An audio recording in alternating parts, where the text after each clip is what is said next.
Hello there, welcome back. So I've been running into this problem with the new content that I've been working on. And that is I'm trying to make it as positive and inspiring and encouraging as possible, because being basically positive and encouraging about relationships really does have an effect.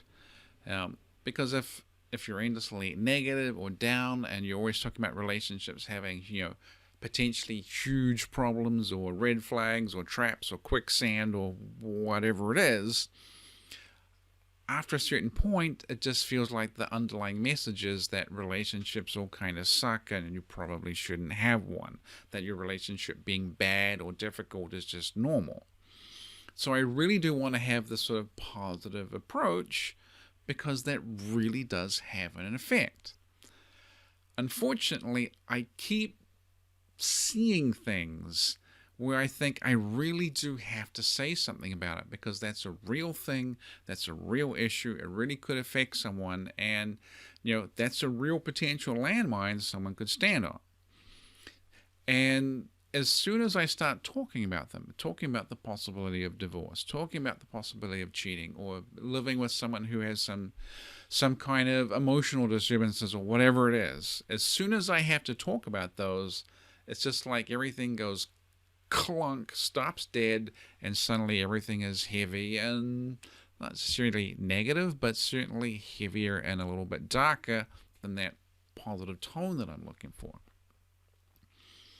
So how am I approaching this? How am I fixing things? What am I actually going to do? Because this is a really significant problem.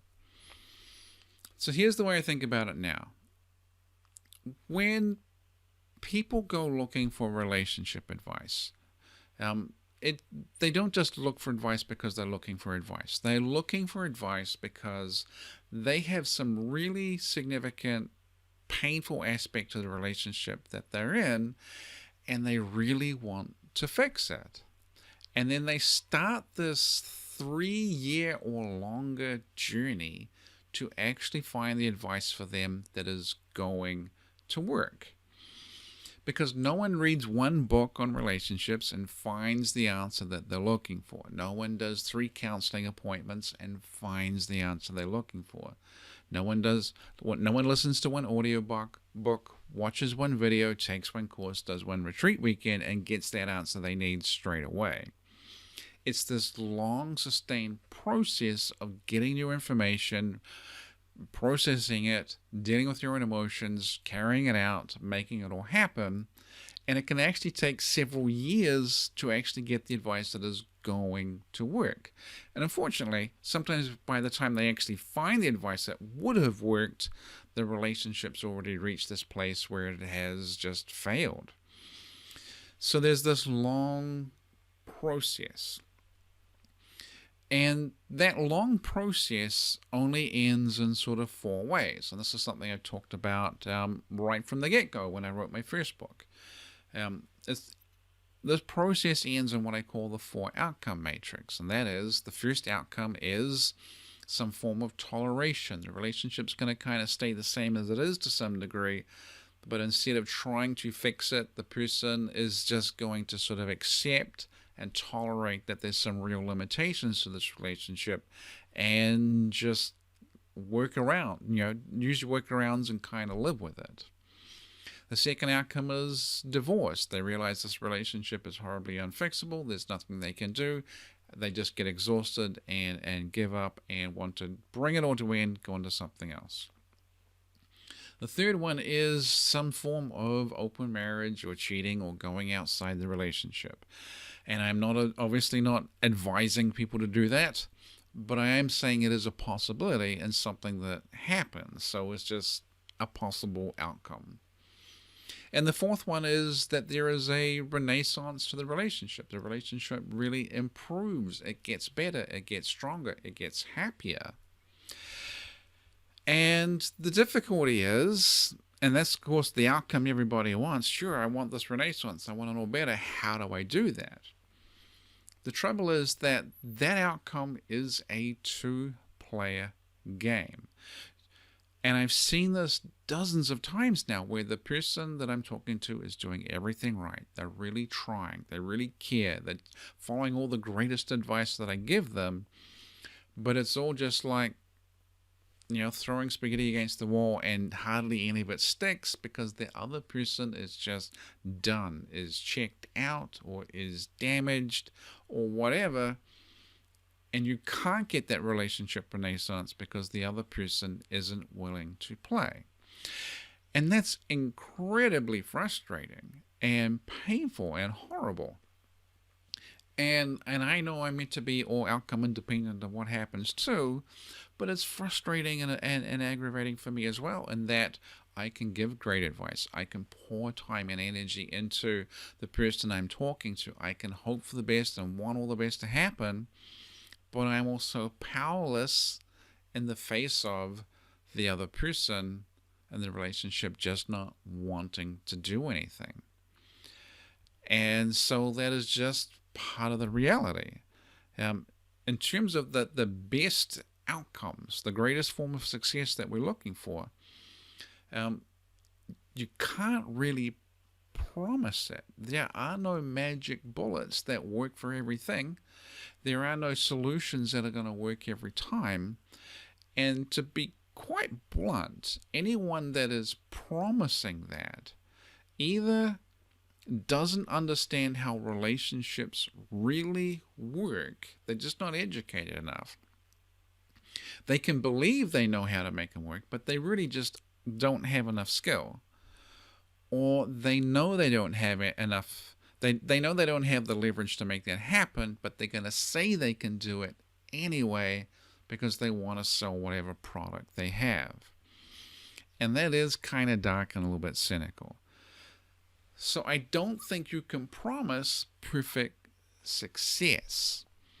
And the way I've been thinking about it now is that I really just have to, in a sense, step back a little more and just say, okay, there is this long process that's going to happen where someone is in pain, looks for the advice they need, goes out to the internet, reads books, takes courses, whatever, to go through this process.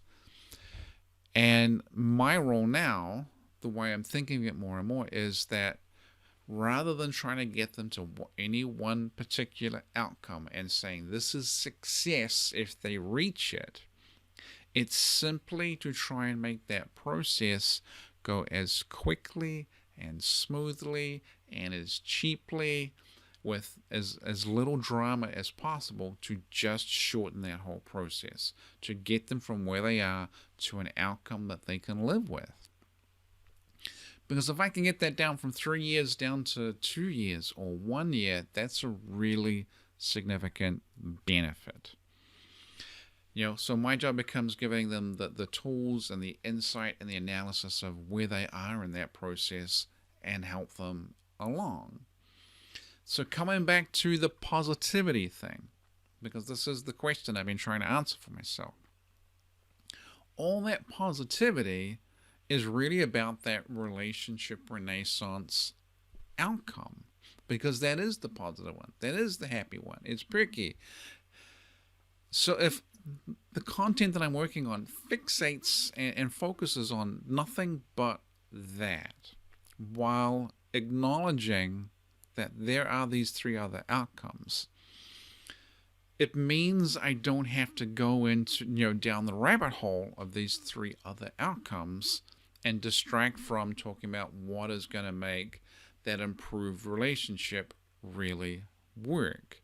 It becomes a very distinct product of its own, which also means that there are 3 other distinct topics for themselves. The open marriage or cheating or whatever it is a whole different ball of wax. What happens if you're actually going to get to the place where if you're going to divorce or whatever, that's a whole different question. What do you do if you're in a relationship with someone that has some degree of impairments and can't necessarily fully participate in that 2-player outcome? That is a very different sort of toleration and working around things thing. So it becomes 4 very distinct topics that are interrelated and come as a set, but I don't need to sidetrack into them super deeply. I can just focus on currently the first one, where I can talk about how everything works, how to make it better, and be positive and perky and happy with this stuff. So that's where I am, and I've really just come to that sort of awareness and insight in this last week. And so now I just have to pull my finger out and get cracking and produce it. Hopefully by the end of the year. So that's where I am. Hope that all makes a lot of sense. I know that's mostly talking about me and what's going on with me. I hope you get something from it. So talk to you soon.